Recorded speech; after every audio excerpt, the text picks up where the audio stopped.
आपने जिंदगी में बड़े लोग देखे, जब वो मेहनत कर रहे होते हैं उनको यकीन नहीं होता कि ये मेरा काम हो जाएगा, उस काम को मुश्किल समझते, हालांकि वो काम मुश्किल नहीं होता, लेकिन उनको अल्लाह की जात पे भरोसा नहीं होता, मायूसी का शिकार होता। मेहनत करते करते फिर कहते हैं देखा मैंने कहा नहीं था मेरा ये काम नहीं होगा। मेहनत भी करता है, मायूस भी रहता है। तो अल्लाह पाक फरिश्तों से पूछता है ये मेरे बंदे का क्या प्रॉब्लम है? कहते हैं मौला ये मेहनत तो करता है लेकिन मायूसी का इतना शिकार है कि आपकी जात पे इसे भरोसा नहीं, और ये हर वक्त यही सोचता रहता है ये मेरा काम नहीं हो सकता। अल्लाह फरमाता है फिर इसके काम को रहने दो, अगर उसको मेरी जात पे तवक्कुल ही नहीं, भरोसा और यकीन ही नहीं है, छोड़ दो इसके काम को, करने दो इसको। मेहनत तो लगा रहता है, कभी मुराद हासिल नहीं करता। तो फिर दूसरा शख्स ऐसा होता है, अभी आपने जिंदगी में ऐसे लोग देखे, उनके काम मुश्किल तरीन होते हैं लेकिन वो जब यकीन से उठते हैं, अल्लाह की जात पे भरोसा करते हुए उठते हैं, वो कहते हैं ये काम हम करके रहेंगे। मेहनत भी करते हैं, यकीन भी रखते हैं, तवक्कुल भी रखते हैं अल्लाह की जात पे, और बड़े से बड़े मुश्किल से मुश्किल काम वो आखिर कर लेते हैं। क्यों? इसलिए कि उनको अल्लाह की जात पे भरोसा होता है, यकीन होता है। अल्लाह फरमाता है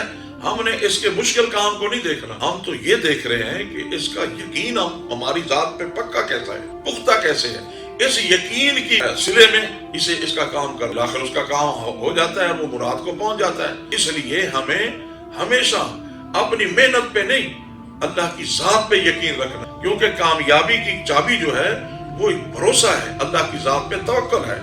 इसलिए कि कुरान पाक में अल्लाह ने खुद फरमाया वमन यतवक्कल अलल्लाह फहुव हस्बुह, जो हम पे तवक्कुल करेगा हम उसके लिए काफी हैं। और हमेशा अल्लाह की जात पे गुमान अच्छा रखना चाहिए, कभी मायूसी का शिकार नहीं होना चाहिए, कभी काम पे नजर न रखो कि ये मुश्किल है या आसान है।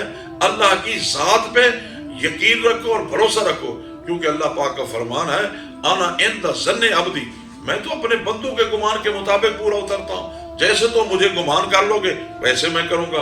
अगर तुम मायूसी का शिकार रहो कि ये काम नहीं होगा, बिल्कुल नहीं होगा। अगर तुम तवक्कुल करो कि ये काम मेरा चाहे मुश्किल है लेकिन अल्लाह मुझे कामयाबी देगा, फिर आप मेहनत शुरू करते हैं तो अल्लाह की जात भी कामयाब व कामरान कर देती है।